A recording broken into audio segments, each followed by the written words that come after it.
जय शिव शंकर, जय भोलेनाथ। आप सब कैसे हो? अच्छे हो ना? अच्छे ही रहना। तो आज हम कहानी कहने जा रहे हैं दो बहनों की। ज़रूर सुने और हमारे चैनल को लाइक, सब्सक्राइब, कमेंट ज़रूर करें। तो कहानी आरंभ करते हैं, सुनो। दो सगी बहनें थी। एक जिसकी काम करने की हर टाइम नीति रहती थी। एक बहन जो बड़ी आलसी थी। उसका कोई काम करने को ज़्यादा मन नहीं था। लेकिन धीरे धीरे जब बड़ी हुई, दोनों वैसे ही हो गई। एक खूब आलस करती थी, कुछ काम करने का मन नहीं करता था। कोई काम बता भी दे तो उसे बिल्कुल पसंद नहीं था करना। एक जो कोई ना बताए तो भी काम कर लेती थी और बड़े मन से करती थी हर काम। अच्छी और गुणी लड़की थी। वो कहते हैं ना, सर्वगुण श्रेष्ठ। वो लड़की थी। दोनों एक ही माँ की थी, एक ही माँ ने पाला था। लेकिन दोनों में बहुत फर्क था।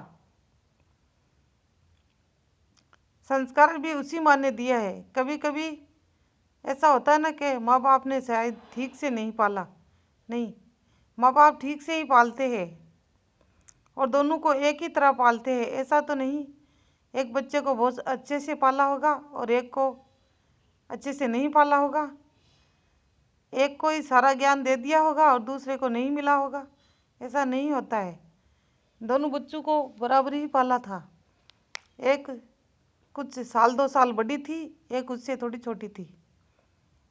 तो दोनों बहनें एक दूसरे से बिल्कुल डिफरेंट, अलग, बहुत फर्क था। तो शादी के योग्य दोनों लड़कियां हो गई थी। तो माँ ने कहा लड़कियों के पिताजी से, हमारी लड़कियां शादी के योग्य हो गई है, इनके लिए कोई वर देखो। पिताजी ने कहा ठीक है, देखूंगा। लेकिन माँ ने कहा ऐसा वर देखना, बड़ी वाली के चाहे घर कैसा ही हो देख लेना, क्योंकि उसमें समझ है, वो घर को संभाल ही लेगी। उसके थोड़ा कमज़ोर घर होगा तो भी चलेगा, क्योंकि वो उसे हालातों से लड़ना आता है। लेकिन मेरी छोटी बेटी के ऐसा घर देखना कि उसे कोई काम नहीं करना पड़े, खूब पैसा हो उस घर में और नौकर चाकर काम करे, ऐसा घर। क्योंकि ये लड़की काम नहीं कर पाएगी और कल को हमारे घर पर वापस लाके बैठा देके, इसलिए इसके खूब पैसे वाला घर देखना।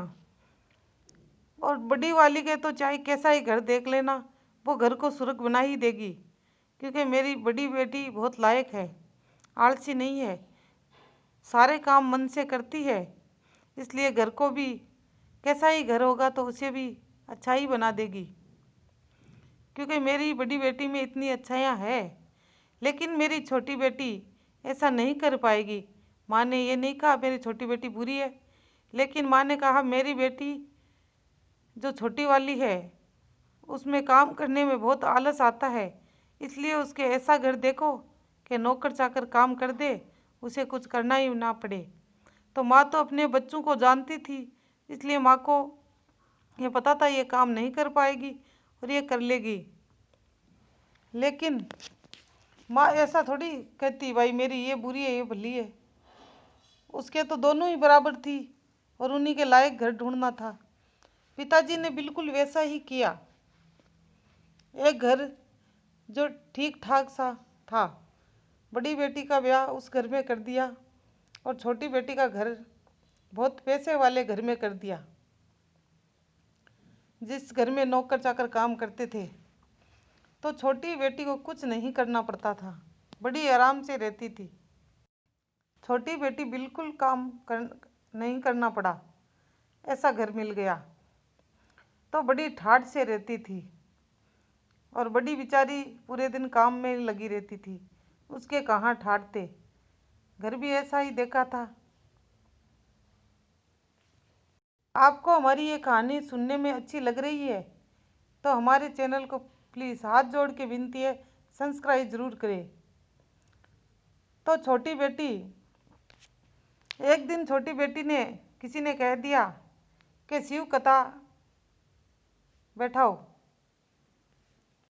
ब्राह्मणों को बुलाओ और इतना पैसा है तो सारे लोग शिव कथा करा रहे हैं, तुम भी करा दो। छोटी बेटी ने सोचा, हाँ ठीक है, मैं भी शिव कथा कराऊंगी, क्योंकि सब करा रहे हैं अच्छे अच्छे घर वाले, हमारा भी नाम होगा, अच्छा लगेगा। तो छोटी बेटी ने ब्राह्मणों को बुला के शिव कथा चालू करवाई, पूरे गांव में बुलावा भी दिलवाया, लेकिन अपनी बहन के घर नहीं बुलावा दिलाया, क्योंकि उसको शर्म आती थी अपनी बहन को बुलाने में। बहन गरीब थी, इसलिए छोटी बहन को शर्म आती थी, वो पैसे वाली थी, और उसे वहाँ बहन जाती तो ये बताना पड़ता ये मेरी बहन है। उसे बिल्कुल अच्छा नहीं लगता था, इसलिए उसने बुलाया ही नहीं। अब सारे एक ही गांव में दोनों की शादी हुई थी, सारे शिव कथा सुनने जा रहे थे। तो किसी पड़ोसन ने कहा, तुम नहीं चल रही क्या, तुम्हारी बहन के घर शिव कथा है। तब बड़ी बहन ने कहा, नहीं मैं नहीं जा रही, क्योंकि मुझे किसी ने बुलावा ही नहीं दिलाया, और बिना बुलावे जाना अच्छी बात नहीं है। तो पड़ोसन ने कहा, अरे पगली, ये तो शिव कथा है, कथा सुनने में क्या बुलाना, चलो हमारे साथ तुम भी चलो, नहीं बुलाए तो क्या, कोई ज़रूरी नहीं, कथा को में बिना बुलाए भी जा सकते हैं हम, अगर हम मन से सुनेंगे तो हमें फल ज़रूर मिलता है, तो तुम चलो हमारे साथ। तो उसने सोचा, कथा से क्या नाराज़गी, अगर बहन ने नहीं बुलाया तो कोई बात नहीं, काम काज में भूल गई होगी, चलो चलते हैं, कथा तो सुन के आएंगे।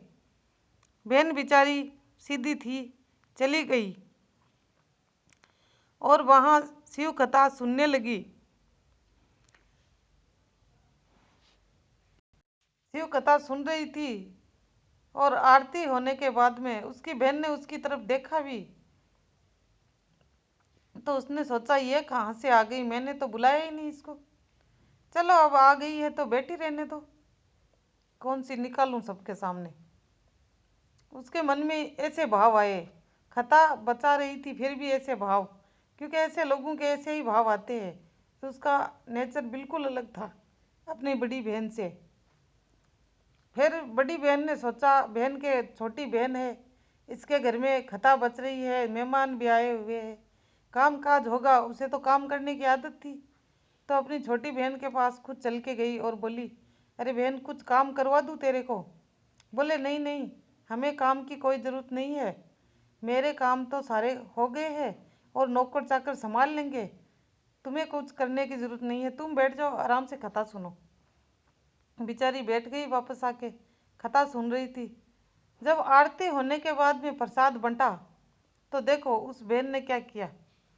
अब प्रसाद में भी क्या फ़र्क करना, वो तो सभी को मिलना चाहिए, लेकिन उसके इतना घमंड आ गया पैसे का कि उसने सारे गांव को नुता दिलाया था, तो सारे गांव को ही प्रसाद दिया, लेकिन अपनी बहन को प्रसाद भी नहीं दिया। नुता तो नहीं दिया, लेकिन जब बैठी थी बेचारी, प्रसाद भी नहीं दिया।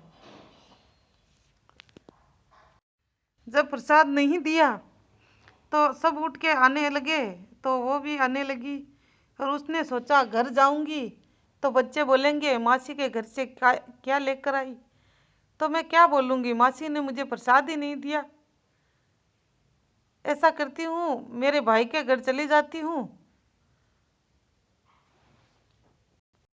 वहाँ से कुछ मिलेगा वो लेके आ जाऊंगी, और इस बहाने भाई भौजाई से भी मिल के आ जाऊंगी।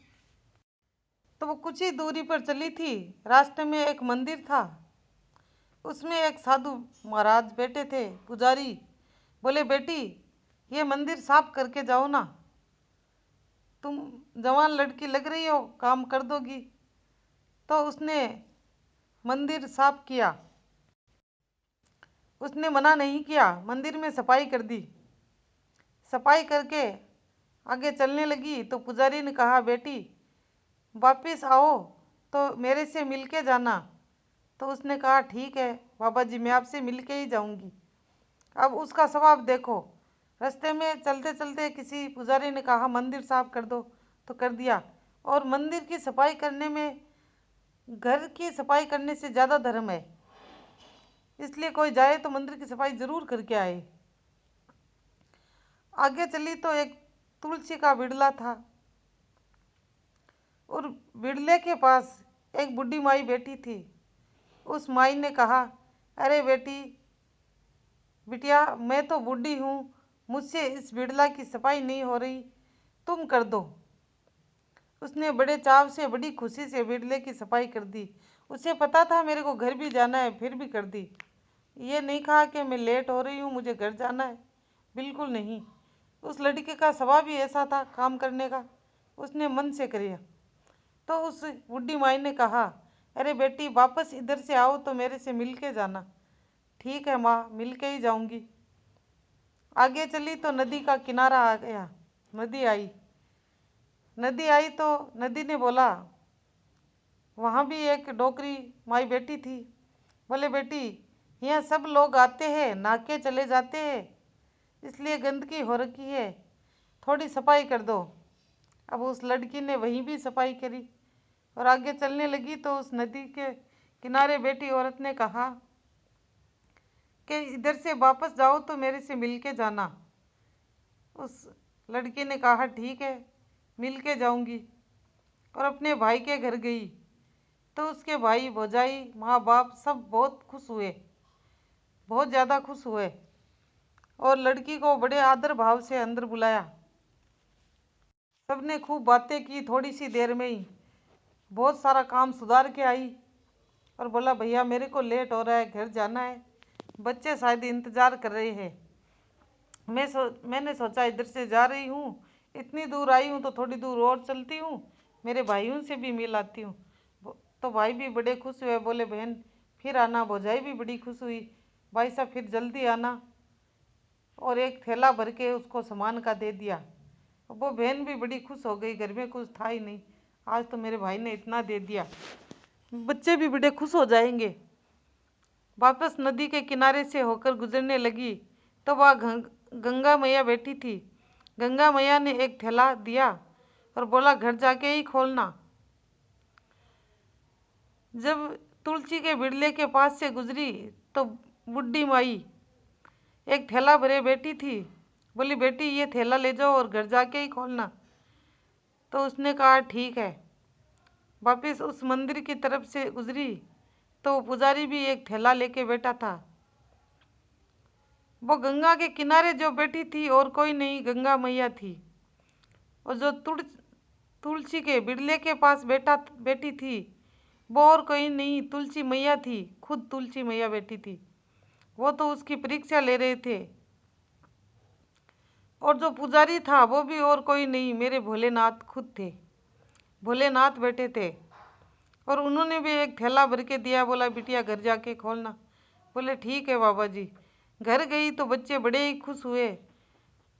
थैला ऐसा खोला कि उसमें हीरे पन्ने और प्रसाद, एक थैले में बहुत सारा प्रसाद, जो खाओ तो ख़त्म ही नहीं होता। और एक थैले में इतना हीरे पन्ने कि जितना निकालो उतना ही वापस भर जाता है। अब उस बहन ने मकान बनवा लिए और वो धन इतना हो रहा था कि ख़त्म ही नहीं हो रहा था, क्योंकि भोलेनाथ का, गंगा मैया का और तुलसी माता का दिया हुआ था, तो कैसे ख़त्म हो जाता। और उसके पास खूब सारा धन हो गया, पैसा हो गया, बढ़िया मकान करा लिए। और उसने सोचा, शिव कथा में जाने से मुझे इतना सब कुछ मिल सकता है, तो शिव कथा कराने से मेरे पास क्या नहीं हो सकता, मैं भी शिव कथा कराऊंगी। तो अब देखो, वो एक खाली शिव कथा मन से सुन के आई थी, सारे काम किए थे। उसे तो पता नहीं था वो भोलेनाथ थे, उसे नहीं पता था वो तुलसी माता थी, उसे ये भी नहीं पता वो गंगा मैया थी। लेकिन जब वो थैले खोले तो उसे सारा कुछ समझ में आ गया कि ये सारे गंगा मैया की, तुलसी माता की और मेरे भोलेनाथ की कृपा हुई है। इसीलिए तो इतना धन आया मेरे पास। तो मैं अब इसका सदुपयोग करूँगी। उसने भी खता बचवाई और सारे गांव को नूता दिलवाया, अपनी बहन को भी दिलवाया, नहीं टाला। पड़ोसन ने कहा उसने तो नहीं बुलाया, तू क्यों बुला रही है? बोले नहीं, खता में क्या टालना, खता तो भगवान की है, सब सुन सकते हैं। उधर से उस छोटी बहन ने सुना उसके पास धन आ गया है। बोला उसके पास इतना धन कहाँ से आ गया, चलो मैं भी चल के देखती हूँ। वो भी आई गई और आके बोली, और कुछ नहीं पूछा, सीधे आके बोली कहाँ से चोरी करके लाई हो, किसी के घर चोरी किए हो या डाका डाले हो, इतना धन कहाँ से आ गया, या कहीं गड़ा हुआ मिल गया? बोले नहीं बहन। उस बेचारी भोली डाली बहन ने सारी कहानी कह सुना दी। बोले बहन उस दिन तुमने प्रसाद नहीं दिया था, मैंने सोचा बच्चों को क्या जवाब दूंगी, इसलिए ये सब हुआ। अब उस बहन के मन में इतना धन था फिर भी लालच आ गया। उसने कहा ठीक है बहन, आज तू मेरे को प्रसाद मत देना खता के बाद में। बोले नहीं बहन, मैं तो सबको ही दूंगी, तेरे को क्यों नहीं दूंगी? कोई बात नहीं, तू छोटी बहन है, गलती हो गई तो हो गई, मैं क्यों करूं ये गलती? बोले नहीं नहीं, तुम करना, तुम दोगी तो मैं लूंगी ही नहीं। चलो ठीक है, मन में ठान लिया।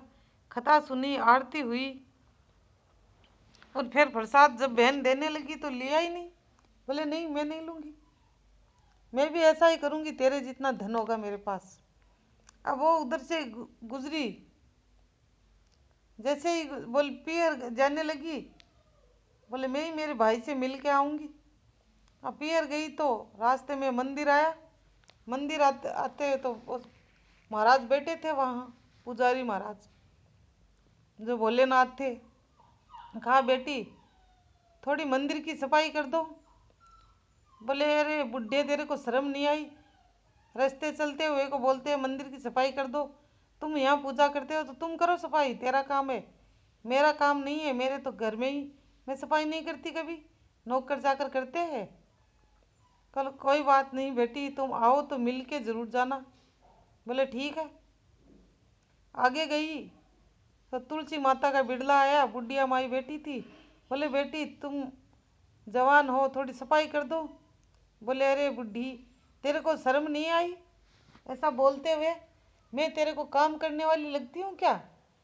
मुझसे नहीं होता ऐसे काम, खुद कर लो, तेरे क्या हाथ नहीं है? ऐसे ही बुढ़ापे में क्या करती हो तुम, बैठी तो रहती हो।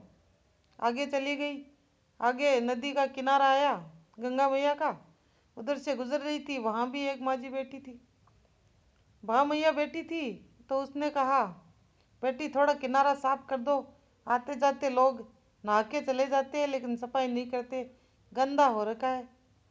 तो उसने कहा अरे तुम खुद ही कर लो, मैं क्यों कर दूँ, मेरा काम थोड़ी है। सबको जवाब दिया। अब घर में गई तो माँ बाप सबका सर ठनक गया। बोले आई है तो कले मचा के ही जाएगी, कौन सी शांति से जाएगी। भाई भौजाइयों को तो बिल्कुल नहीं, भाई पसंद ही नहीं आई वो आने आई तो घर में। फिर भी बिना मन से बोला आ जाओ दीदी अंदर आ जाओ। जब दीदी अंदर गई और थोड़ी देर बैठी रही, बातें करी, वापिस आने लगी तो बोले मैं जा रही हूँ। बोले हाँ जाओ। अरे तो बोले उसको तो थैला भर के दिया था सामान का, मेरे को नहीं दोगे? बोले नहीं तेरे लिए कोई थैला नहीं है। बोले क्यों?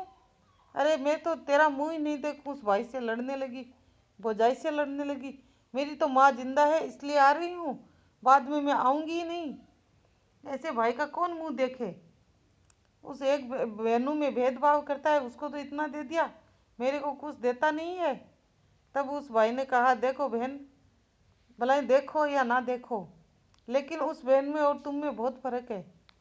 जब वो आती है तुम्हारे 10 काम करके जाती है, चाहे कुछ देर ही आओ लेकिन कुछ ना कुछ सुधार के ही जाती है। तुम आती हो, आओ जितनी बार कले मचा के जाती हो, तो तुम्हें कुछ देने का मन ही नहीं करता, क्या दे? तब वहाँ से लड़ झगड़ के आ गई। अब वापस नदी के किनारे आई तो गंगा मैया ने एक थैला उसे थमा दिया। उसने सोचा मेरा काम तो हो गया। उसने सोचा चलो मेरा काम तो हो गया, इस मैया ने तो मुझे ऐसे ही थैला पकड़ा दिया। बोले बेटी घर जाके ही खोलना। क्या ठीक है। वापिस तुलसी के पास से गुजरी तो उस मैया ने भी एक थैला पकड़ा दिया। बोले बेटी घर जाके ही खोलना। बोले ठीक है, घर जाके ही खोलूंगी। फिर वापिस मंदिर के पास से गुजरी तो पुजारी भी वहाँ थैला लेके बैठा था। जो भोले भगवान थे, भोलेनाथ हमारे, वो थैला लेके बैठे थे। तो उस भोलेनाथ ने भी एक थैला पकड़ा दिया। तो उसने मन में सोचा कि मैंने कुछ किया ही नहीं और मुझे थैले भी मिल गए, एक भाई के घर से ही नहीं मिला, बाकी तो सब मिल गए। अब घर जाके खोले तो एक थैले में कचरा, पत्थर, कंकर ये भरा था। दूसरे थैले में जो तुलसी के पत्ते, कचरा यही भरा था। तीसरे थैले में सांप इतने निकले कि पूरे घर में समा गए। अब बेचारी करे तो क्या करे, फंस गई धन के चक्कर में, लालच के चक्कर में। अब लालच भी ऐसा क्यों करे भाई, जब कुछ करना ही नहीं आता तो। मन साफ रखोगे तभी तो भगवान टूटेंगे, ऐसे कहाँ से टूटेंगे। उसका मन ही अच्छा नहीं था, वो लेने ही धन गई थी, इतना धन था। तो वहाँ से दौड़ी अपनी बहन के पास। बोले तूने मुझे झूठ बोला, मेरे घर में तो ये सब हो गया, सांप वहाँ मार नहीं रहे, अब मैं क्या करूँ, तुम बताओ। तो बहन ने कहा देखो बहन, मैं तो भोले मन से गई थी, मैं धन के लिए नहीं गई थी। मैंने सोचा कुछ खाने को मिल जाएगा, मेरे बच्चों को खिला दूंगा, और मैंने मेरे मन से सब कुछ काम किया, और तुमने धन के लिए किया, मन के लिए नहीं। भागवत भी, शिव कथा भी बैठवाई तो वो भी दिखावे के लिए, वो भी मन से नहीं। तो अब इसका तो क्या फैसला हो, मैं तो क्या जानूं। तो फिर वो बोली मेरे साथ चल, वहाँ जाते हैं भोलेनाथ के मंदिर में और उनके हाथ जोड़ते हैं, और कोई उपाय नहीं, भोलेनाथ की मर्जी है, जो भी करेंगे वो करेंगे। तो भोलेनाथ के पास गए और उनके हाथ जोड़े, तब उसके घर में सांप सलेटे वहाँ से निकले। तो जैसा मन होगा वैसा ही तो धन होगा, मन नहीं तो धन भी नहीं और तन भी नहीं। हमारे हाथ पैर भी काम नहीं करते हैं, वो भी जाम हो जाते हैं। तो उसका जैसी नीति वैसा ही हुआ, उसकी अच्छी नीति थी इसलिए उसके साथ अच्छा हुआ। आपको हमारी ये कहानी अच्छी लगी है तो सब्सक्राइब करना ना भूले, सब्सक्राइब ज़रूर करें, क्योंकि आपके एक सब्सक्राइब से हमारी बहुत मदद होती है। प्लीज़ आपसे हाथ जोड़ के विनती है, हमारे चैनल को सब्सक्राइब कर देना। शायद आपका भी, हमारा भी दिल आपके लिए दवाएं देगा कि आपने हमारे चैनल को सब्सक्राइब करा है। इसलिए आपसे हाथ जोड़ के विनती कर रही हूँ, मेरे चैनल को सब्सक्राइब ज़रूर कर देना। जय शिव शंकर, जय भोलेनाथ। सब्सक्राइब, लाइक, कमेंट ज़रूर करना। जय भोलेनाथ की।